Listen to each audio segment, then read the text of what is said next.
Welcome to our next class.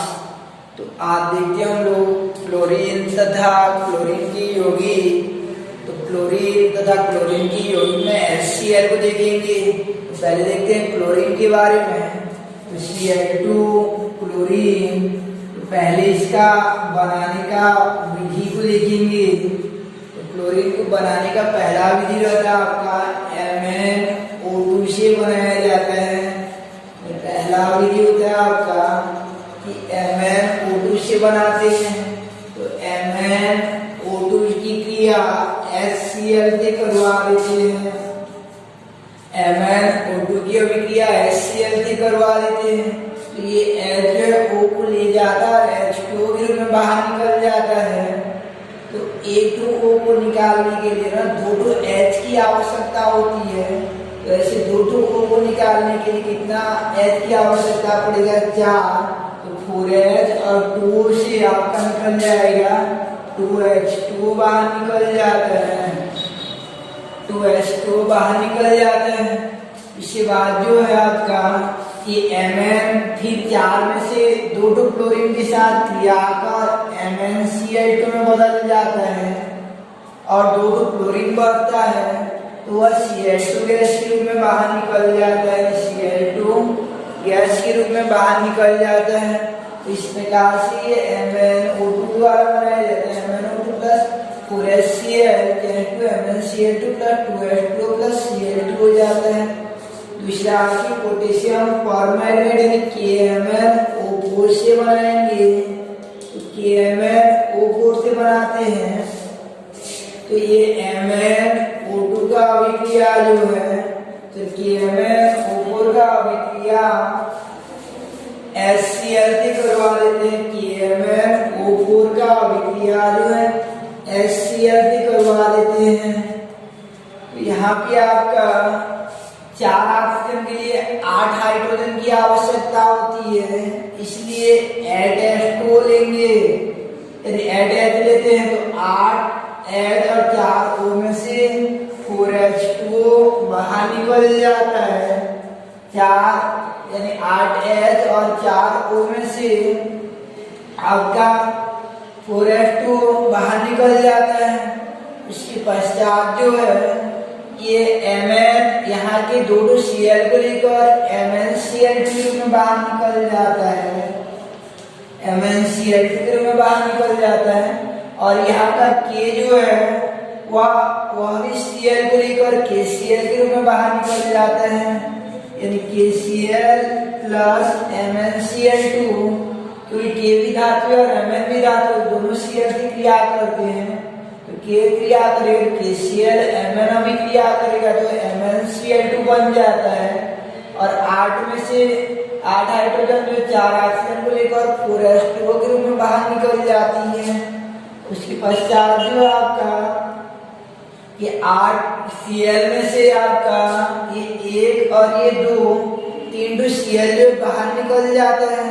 तो कितना Cl बच जाएगा? इधर 5 तो 5 Cl जो रहता है वो 5/2 Cl2 के रूप में बाहर निकल जाता है। 5/2 Cl2 के रूप में बाहर निकल जाता है। यह पूरा समीकरण में 2 का गुणा कर देंगे तो ये 2 और ये 8 16 हो जाता है। इसके सामने 2 हो जाएगा, इसके सामने 2 और ये 2 चौक 8 हो जाएगा, ये 5 हो जाता है। तो इस प्रकार से 5Cl2 गैस जो रिमूव हो जाता है, बाहर निकल जाता है। उसके बाद डिकॉन विधि द्वारा बनाया जाता है। डिकॉन विधि द्वारा बनाने के लिए सीधा ये HCl का वायुमंडलीय ऑक्सीजन द्वारा ऑक्सीकरण करवाया जाता है। वायुमंडलीय ऑक्सीजन द्वारा ऑक्सीकरण करवाया जाता है।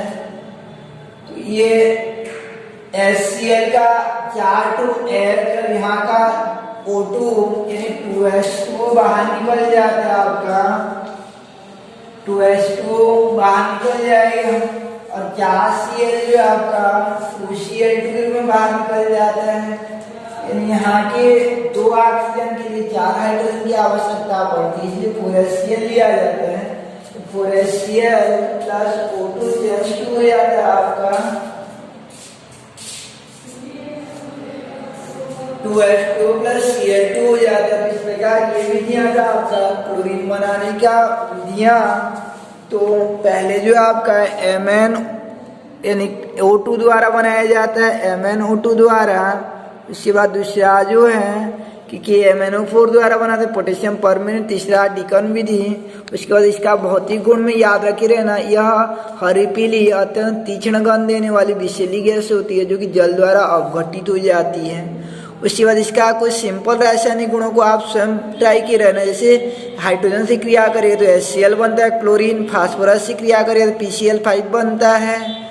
और उसके बाद जो है यदि COCl2 से अभिक्रिया करता है तो उस कंडीशन में COCl2 से यानी CO से अभिक्रिया करता है तो COCl2 कार्बोनिल क्लोराइड बनाता है। उसके बाद देखते हैं हम लोग क्लोरीन का आगे आक्सीकारक गुण, जैसे अधातु को उसके यानी अधातु हाइड्राइड को उसके अधातु में कन्वर्ट कर देता है। विभिन्न प्रकार के आक्सीकारक गुण जो रहते हैं उनका अध्ययन करते हैं, यानी ऑक्सीडेसिंग प्रॉपर्टीज जो है।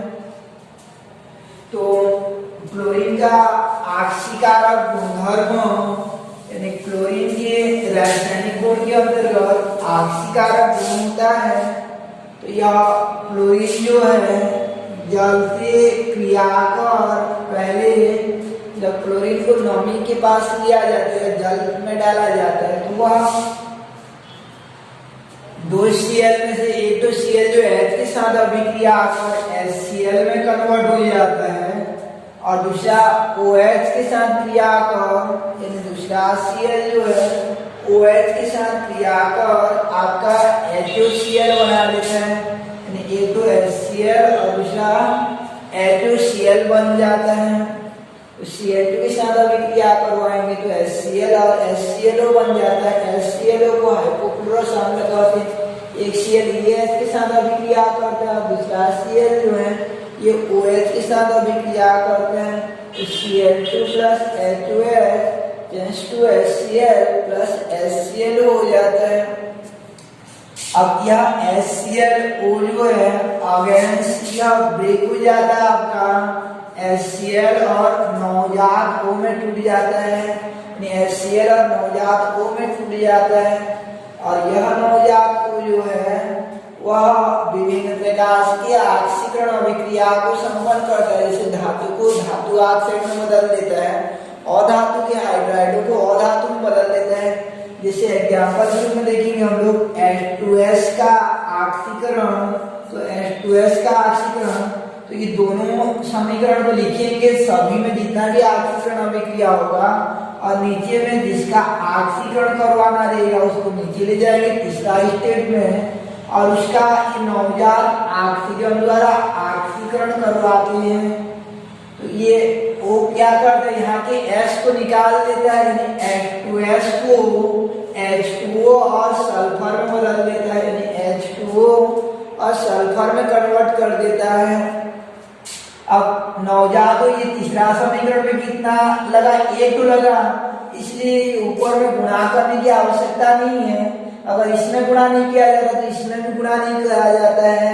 अब तीनों को जोड़ देते हैं हम लोग, तीनों को जोड़ दिया जाता है तो ये कट जाएगा, ये कट जाएगा, ये HClO कट जाएगा तो बनता है आपका Cl2 प्लस H2S।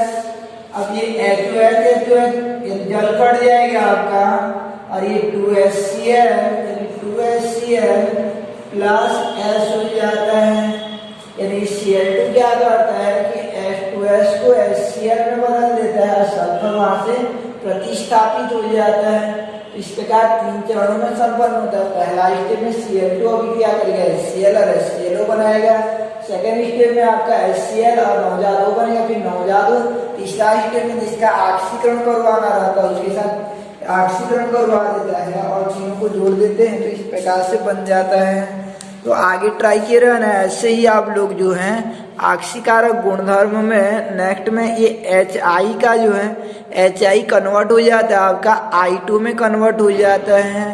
यानी ये H2S और HI यानी H2S S में बदलता है, HI I2 में बदल जाता है। उसके बाद जो है कि Na2SO3 और यानी आइड का 8 में ऑक्सीकरण जैसे होता है, आइड वाला 8 में बदल जाता है, जैसे नाइट्राइड नाइट्रेट में, सल्फाइड सल्फेट में कन्वर्ट हो जाता है। तो इसको आप लोग ट्राई किए रहना कि ये जैसे आपका Na2SO3 जो है Na2SO4 में बदल जाता है और केवल तीसरा स्टेप में उसको लेना है, और NaNO2 जो है NaNO3 में बदल जाता है।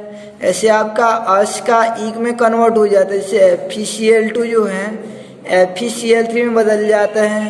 तो FeCl2 का FeCl3 में कन्वर्ट करने के लिए उसमें एक तो चलो देखते हैं FeCl2 का FeCl3 में कन्वर्ट जो है, यानी ये अस का ईग में ऑक्सीकरण अभिक्रिया जो है, अस का ईग में ऑक्सीकरण, तो जैसे FeCl2 का FeCl3 में ऑक्सीकरण अभिक्रिया, तो पहला स्टेप में आपका ऐसा होगा Cl2 plus HOF to HCl plus HClO।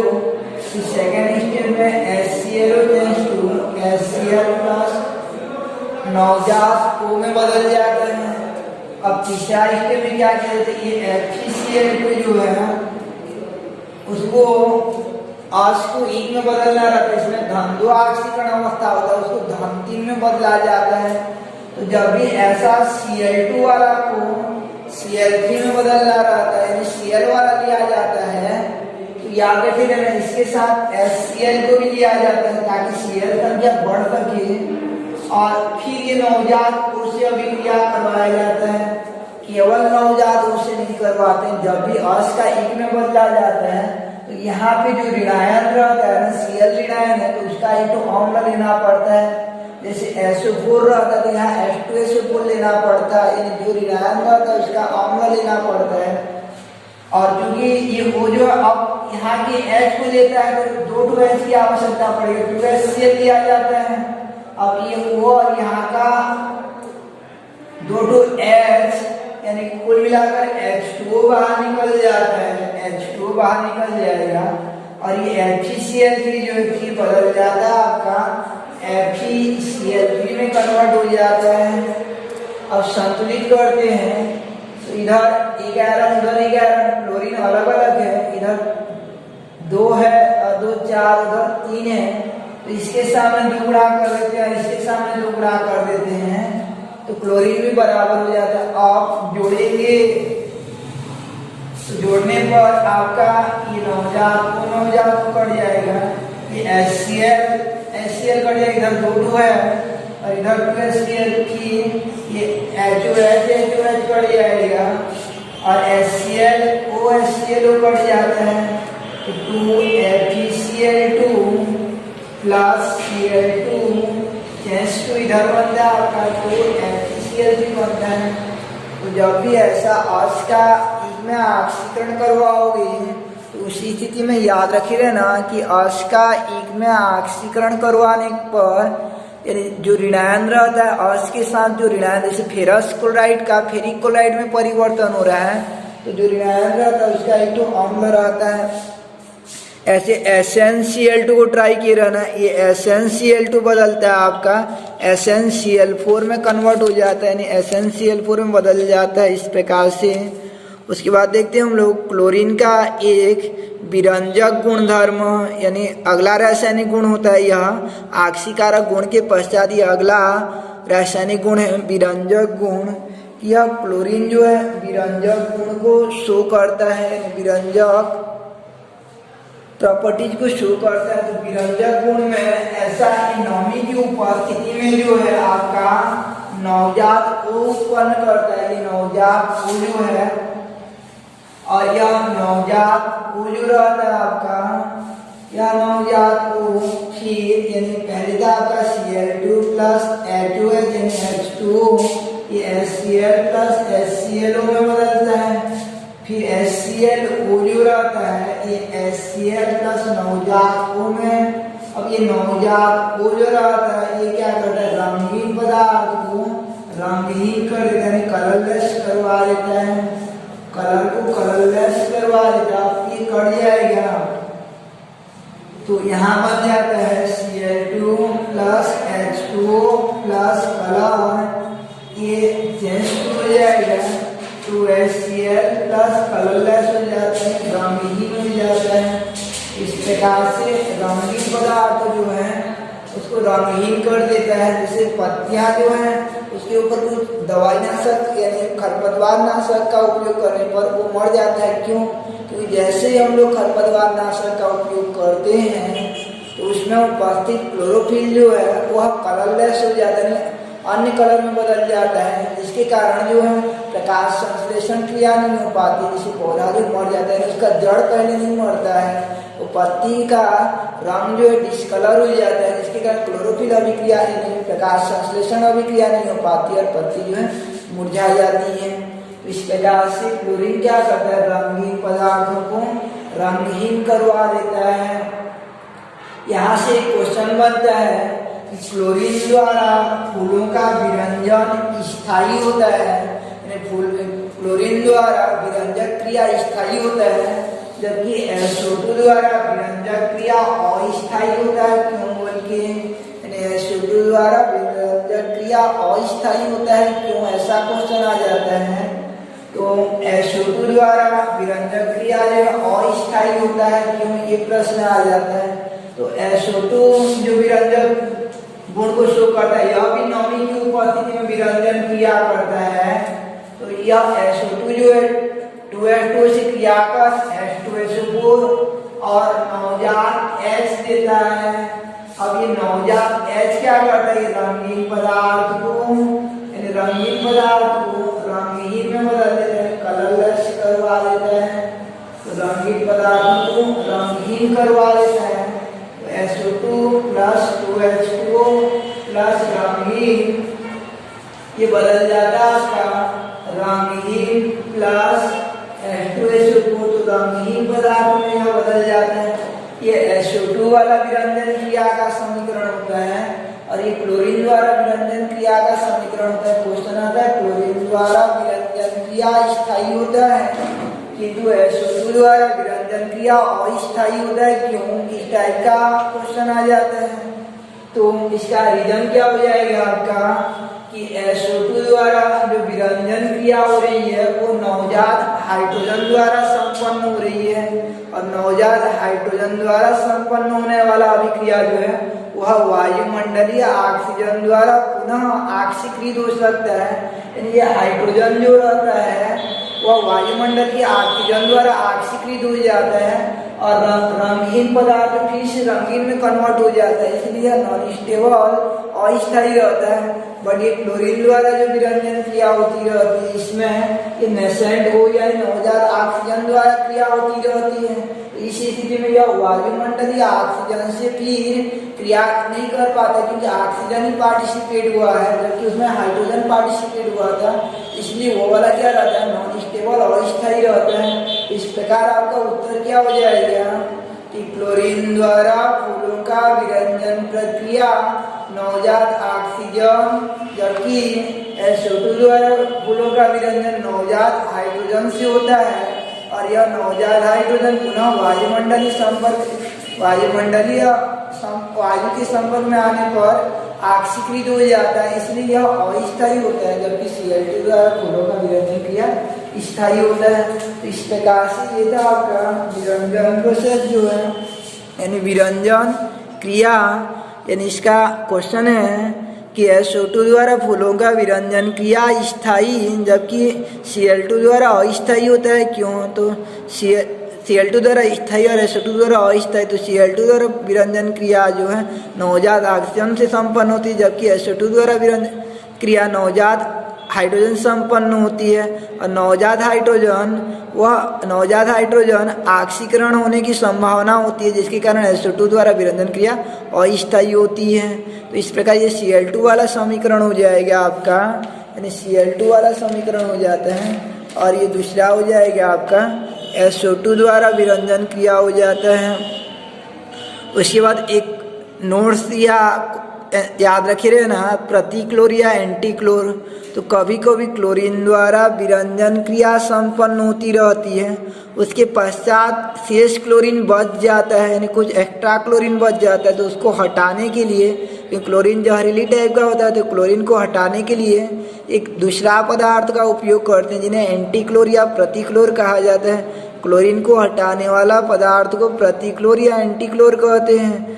तो प्रतिक्लोर किन्हें कहा जाता है? क्लोरीन द्वारा होने वाली विरंजन क्रिया से बची हुई क्लोरीन को हटाने के लिए प्रयुक्त पदार्थ को प्रतिक्लोर या एंटीक्लोर कहते हैं। तो याद रखें ना, प्रतिक्लोर या एंटीक्लोर के रूप में उपयोग किया जाता है SO2 का या H2O2 का या O3 का उपयोग किया जाता है। ये सब एंटीक्लोर के रूप में उपयोग होते हैं। जैसे SO2 जो है वो नवजात H देता है, तो वो नवजात H क्या करेगा, जो क्लोरीन एक्स्ट्रा बच गया रहता है उसके साथ क्रिया कर HCl के रूप में बाहर निकाल देता है।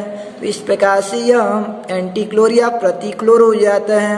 उसके बाद क्लोरीन की उपयोगिता तो विरंजक के रूप में किया जाता है, और क्लोरीन के जो यौगिक रहते हैं, जैसे आपका विरंजक चूर्ण COCl2, उसका पेयजल का शुद्धिकरण करने में किया जाता है, जीवाणुनाशक के रूप में किया जाता है, और प्रतिरोधी के रूप में, यानी घाव को साफ करने के लिए इसका उपयोग किया जाता है।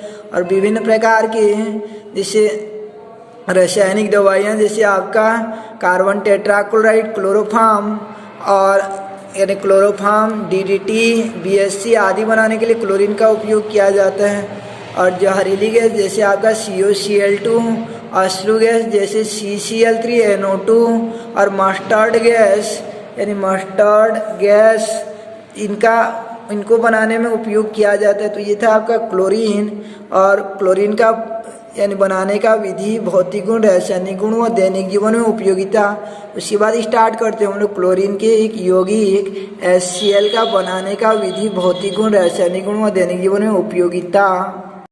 तो क्लोरीन के यौगिक HCl को बनाने के लिए ये सोडियम क्लोराइड में ये अम्ल को डालते हैं, H2SO4 को।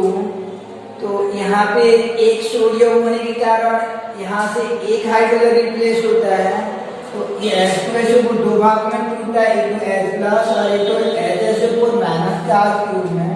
तो ये H+ जो है ये Cl के साथ अभिक्रिया आकर, क्योंकि NaCl में Na धन है ना, Cl ऋणायन रहेगा, तो ये H धन है Cl ऋणायन के साथ अभिक्रिया करेगा और एक तो HCl बन जाता है, दूसरा NaSO4 बन जाता है, सोडियम बाइसल्फेट बन जाता है। इस प्रकार से HCl और सोडियम बाइसल्फेट बन जाता है। तो HCl गैस को बनाने के लिए आपका ये उतना महत्वपूर्ण नहीं रहता, फिर भी थोड़ा सा देख लिए रहना कि HCl को बनाने के लिए, यानी पहले एक प्रयोगशाला में HCl बनाने के लिए गोलपेंदी वाला फ्लास्क में सोडियम क्लोराइड व शांत सल्फ्यूरिक अम्ल को गर्म करते हैं, तो HCl बन जाता है, और एक तो NaSO4 बन जाते हैं, सोडियम बाइसल्फेट बनता है। उसके बाद इसका भौतिक गुण तीक्ष्ण गंध युक्त गैस यानी रंगहीन गैस रहता है, जो जल में घुल जाता है, विलय रहता है। रासायनिक गुण में धातु से अभिक्रिया करेगा, जैसे Zn से तो ZnCl2 + H2 बनेगा, इसको सिंपल वाला ट्राई किए रहना। और Na से अभिक्रिया करे तो NaCl + H2 बन जाता है। उसके बाद क्षार से अभिक्रिया करेगा, जैसे NaOH से तो आपका NaCl + H2O बन जाता है। ये सब अभिक्रिया आपको 11वीं अगर में बताया गया रहेगा, तो एक बार ट्राई करना। उसके बाद ये HCl का उपयोग जैसे किया जाता है आपका, तो HCl का उपयोग जो है आपका करते हैं, यानी ये HCl का उपयोग जैसे धातु क्लोराइड का निर्माण करने के लिए धातु के साथ Cl जोड़ने के लिए किया जाता है, और इसका उपयोग यानी फर्श अग्र की सफाई करने में किया जाता है, और औषधि अग्र का निर्माण करने में किया जाता है। तो ये सब जो है आपका यानी HCl का रासायनिक गुण और उपयोगिता, तो उपयोगिता को थोड़ा सा देखे रहना अच्छे से जो है। उसके बाद देखते हैं हम लोग आगे जो है कि क्लोरीन के ऑक्सी अम्लों की संरचना, यानी क्लोरीन के ऑक्सी अम्लों की संरचना, और ये महत्वपूर्ण रहता है कि oxy acid structure of chlorine, यानी क्लोरीन के प्रमुख ऑक्सी अम्लों की संरचना। तो इसको देखते हैं हम लोग कि ऑक्सी एसिड स्ट्रक्चर, यानी oxy acid structure of chlorine. तो क्लोरीन के 4 मुख्य ऑक्सी अम्ल होते हैं, यानी क्लोरीन के 4 मुख्य ऑक्सी अम्ल होते हैं। एक होता है आपका क्लोरस अम्ल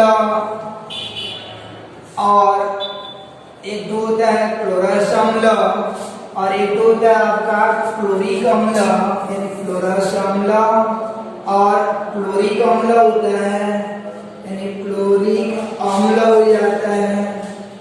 ये दो होते हैं, एक तो औष अम्ल में क्लोरस अम्ल कहा जाता है और एक तो क्लोरिक अम्ल कहा जाता है, इसका नाम हो जाता है क्लोरस अम्ल।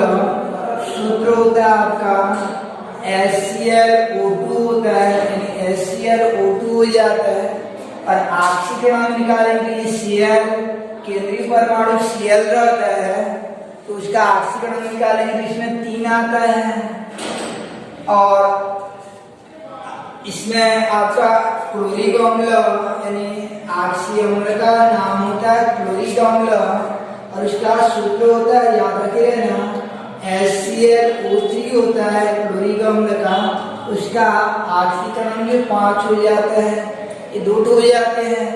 उसके बाद जो है ये दूसरा नंबर पर होता है आपका क्लोरस अम्ल, तीसरा नंबर पर होता है क्लोरिक अम्ल। तो पहला नंबर पर कौन होता है उसको देखते हैं। तो पहला नंबर पर होता है आपका हाइपोक्लोरस अम्ल होता है, हाइपोक्लोरस अम्ल। तो रही बात हाइपोक्लोरस अम्ल का फार्मूला क्या हो जाएगा आपका, हाइपो किसे कहा जाता है, तो याद रखिए ना, हाइपो मीन्स होता है कि जब मूल अम्ल से O को कम कर देते हैं ना तो उसको हाइपो कहा जाता है। तो ये मूल क्लोरस अम्ल है, मूल अम्ल है ये, तो O कम हो जाएगा तो हाइपोक्लोरस अम्ल का सूत्र होगा HClO हो जाता है, यानी हाइपोक्लोरस अम्ल का सूत्र HClO हो जाएगा। इसमें Cl का ऑक्सीडेशन नंबर 1 हो जाएगा और ये दूसरा में क्लोरस अम्ल, तीसरा में क्लोरिक अम्ल और चौथा में होता है परक्लोरिक अम्ल। चौथा का नाम होता है आपका परक्लोरिक अम्ल, यानी परक्लोरिक अम्ल जो होता है, परक्लोरिक अम्ल किसे कहा जाता है, तो परक्लोरिक अम्ल का अभिप्राय रहता है, पर शब्द जो आ जाता है तो अधिकता हो जाता है, ये याद रखिएगा कि पराबैंगनी कहा जाता है, तो बैंगनी से भी और ज्यादा रहेगा तो पराबैंगनी कहा जाता है, यानी पराया हो गया बोल देते हैं जैसे, तो सामान्य से हट गया रहता है, ज्यादा छूट जाता है, इसको पराधिक का परा का पर शब्द जोड़ दिया जाता है। जब अधिकता हो जाता है तो पर शब्द जोड़ देते हैं, तो क्लोरिक से पर हो जाता है तो उसे पर क्लोरिक अम्ल कहते हैं। तो कौन अधिक होगा, याद रखे ना, ऑक्सीजन अधिक हो जाता है तो इसका सूत्र हो जाता है HClO4 हो जाता है। HClO4 को क्या कहते हैं, परक्लोरिक अम्ल कहते हैं और इसका ऑक्सीडेशन नंबर हो जाता है आपका, यानी ऑक्सीकरण जो है 7 हो जाता है, यानी ऑक्सीडेशन नंबर 7 हो जाता है। अब इसका सूत्र संरचना बनाएंगे हम लोग, तो संरचना में याद रखिए ना कि केंद्रीय परमाणु सब में Cl होता है और Cl के अंतिम कोश में 7 इलेक्ट्रॉन होते हैं। तो ऑक्सी अम्ल की संरचना कैसा होता है, पहले डबल वन O बनाया जाता है, पहले डबल वन O बनाते हैं, उसके बाद जो है OH बनाया जाता है मैक्सिमम। तो OH कितना बनेगा, 1 बन सकता है क्योंकि वो तो बहुत है, तो OH 1 बन जाएगा। उसके बाद क्या बचा आपके पास जो है और 2 O बचता है, 2 O निकल चुका है, 2 और O बचता है, 1 O को डबल वन द्वारा जोड़ देते हैं और चौथा O को भी डबल वन द्वारा जोड़ देते हैं, O बच जाता है डबल वन द्वारा जोड़ देते हैं।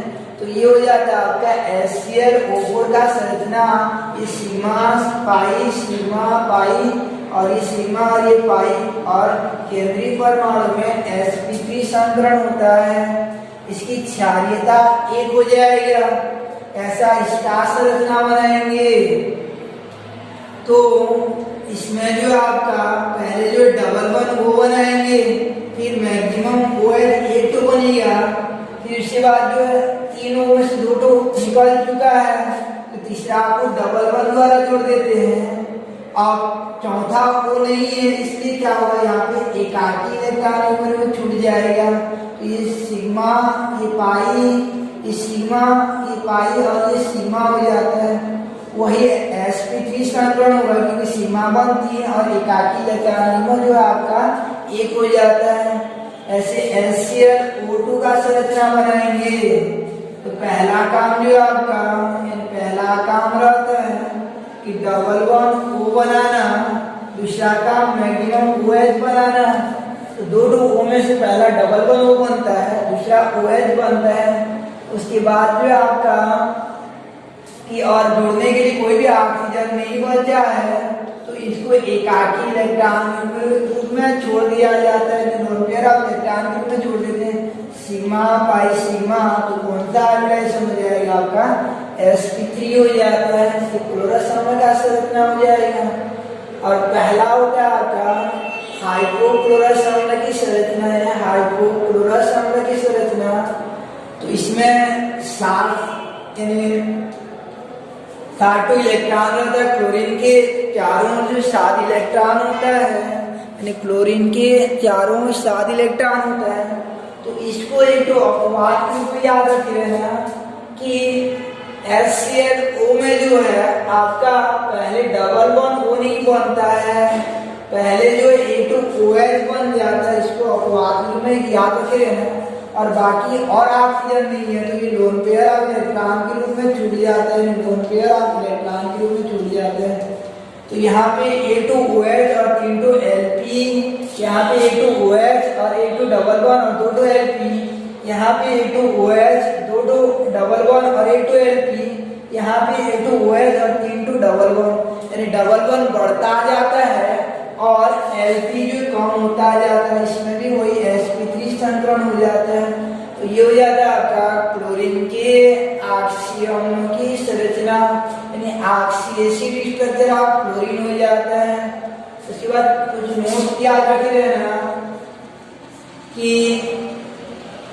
ये ऑक्सीजन में HClO, HClO2, HClO3 और HClO4 में से ऑक्सीकरण अंग बढ़ने पर अम्लीयता गुण जो है बढ़ती जाती है, यानी अम्लीयता गुण जो है बढ़ती जाती है। ऑक्सीकरण अंग बढ़ने पर ये अम्लीयता गुण जो है बढ़ती जाती है।